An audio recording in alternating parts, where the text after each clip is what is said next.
Hello everyone, welcome to day 84. ఇంకా నా transformation డేకి 7 డేస్ మాత్రమే మిగిలింది. నా ప్రీ వర్కౌట్ మీల్ తినేసి బ్యాక్ అండ్ బైసెప్ వర్కౌట్ అయితే స్టార్ట్ చేసిన. First lat pull down, then seated row, then cable pull over, ఆ తర్వాత బార్బెల్ రో, బైసెప్ కోసం డంబుల్ కల్ అండ్ స్పైడర్ కల్. ఈ రోజుల్లో చాలామంది బ్యాక్ పెయిన్తో సఫర్ అవుతున్నారు. Why? Because lack of exercises or obesity and long working hours వల్ల. ఈరోజు నేను 2 ఎక్సర్సైజెస్ గురించి చెప్పబోతున్నాను. మొదటిది మిషన్ 45 degrees బ్యాక్ ఎక్స్టెన్షన్. బ్యాక్ని స్ట్రైట్గా ఉంచి 45 degrees యాంగిల్లో బెండ్ చేయాలి.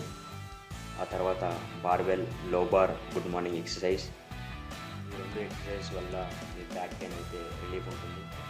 స్ట్రెంత్ వర్కౌట్ ఫినిష్ చేసి యాజ్ యూజువల్గా యాప్స్ అండ్ ట్రెడ్మిల్ ఫినిష్ చేశాను. ఈరోజు నా స్టెప్స్ కౌంట్